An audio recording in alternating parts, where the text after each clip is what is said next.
Welcome to Broke OverLand. My name is Chad, and this is one of the days in the life of owning an LMTV.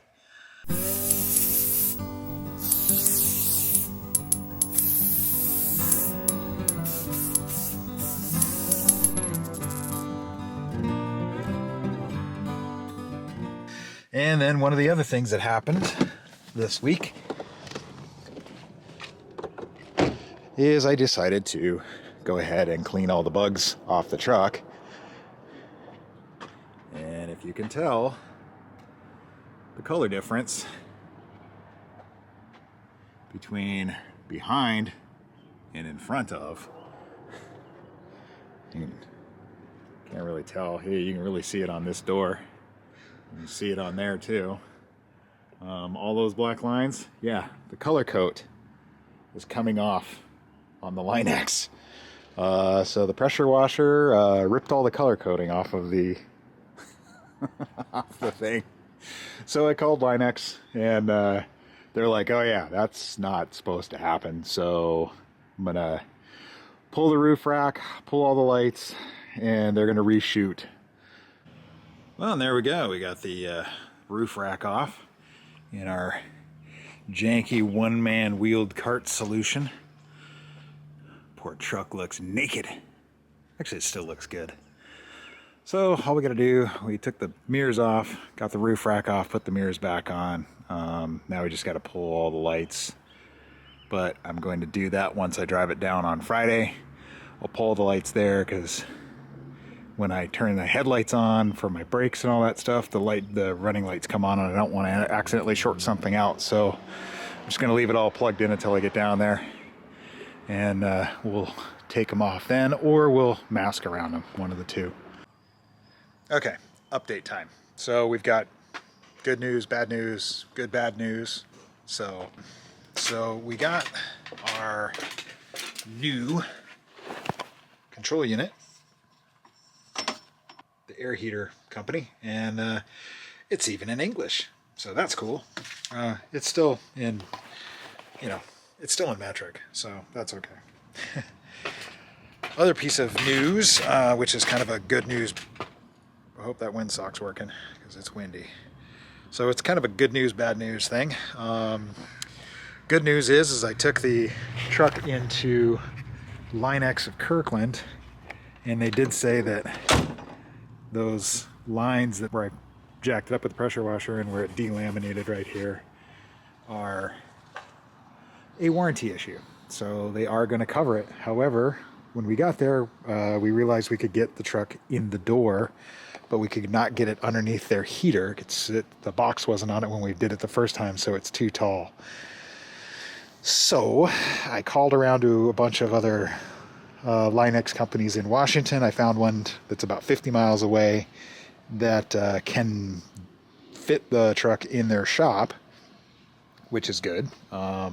And they can shoot that panel and then our new grill that we got, that new grill, so they can shoot that. The only problem is they will charge me full price because they are not affiliated with the other Line-X company. So I talked to Line-X at Kirkland, and Line-X at Kirkland was like, no, we want to do it. We want to do the work. So what they're going to do is they're actually building a new spray booth for this truck so that it will fit inside. So, but that means we can't get it sprayed until the 24th of next month. So I'm going to go ahead and put the roof rack back on because I will be at OverLand Northwest on the 17th. So I kind of want the roof rack back on so we don't have to worry about our holes leaking water into the cab. But yeah, so let's put the roof rack back on, and we also have some wiring to clean up.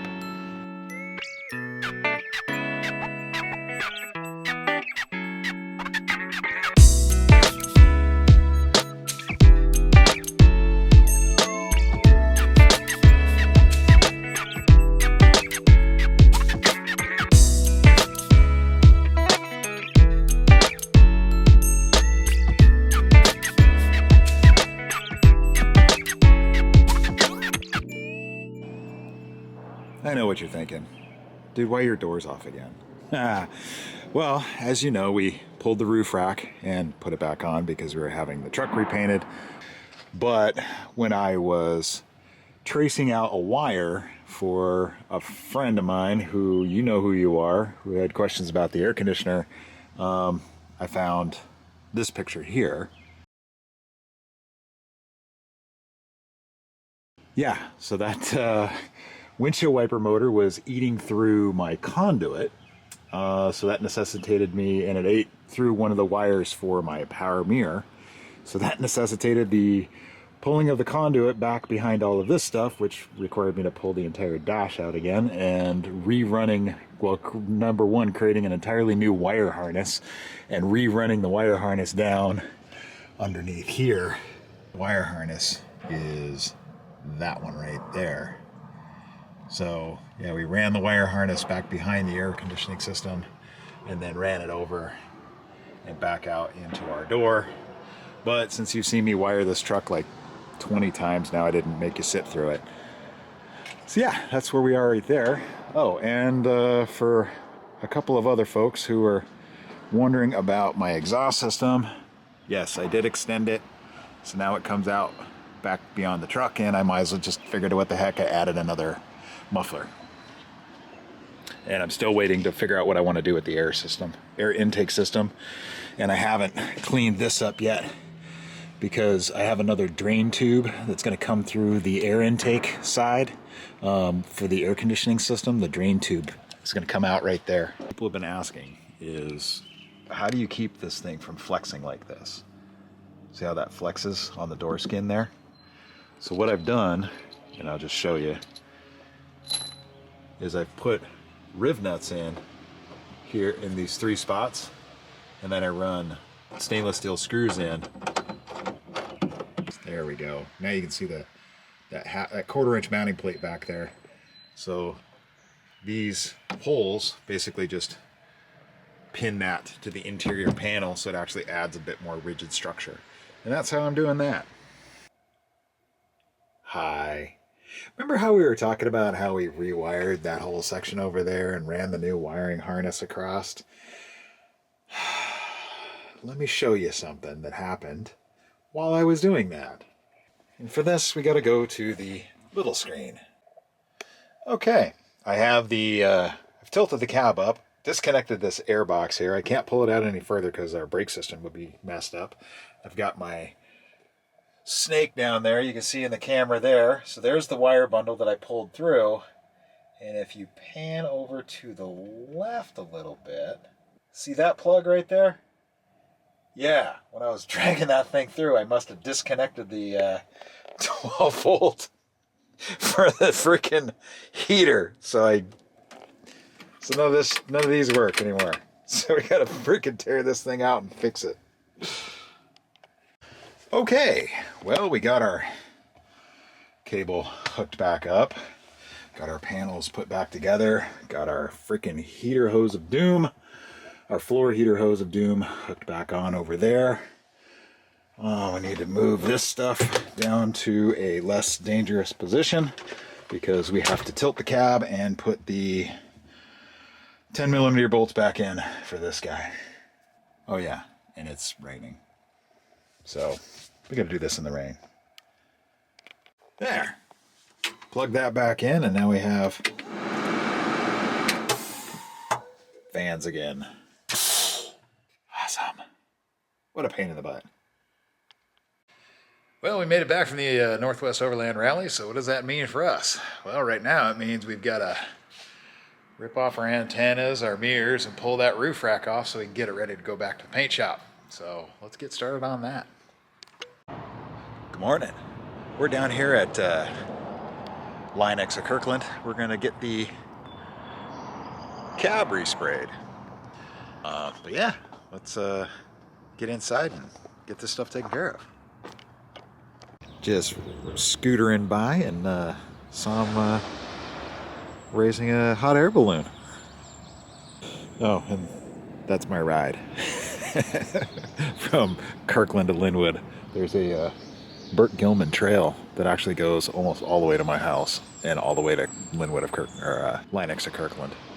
Okay, well, there we go. We got the truck back from the paint shop from Linux Kirkland. Got our roof rack put back on, our mirrors put back on, all the good stuff put back on.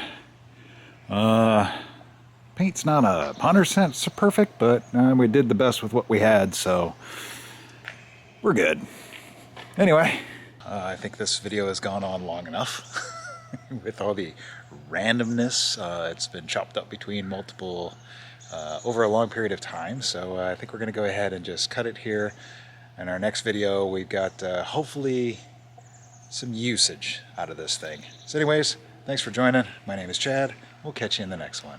Oh yeah, click like, subscribe, click the little bell icon, all that good stuff. See you later.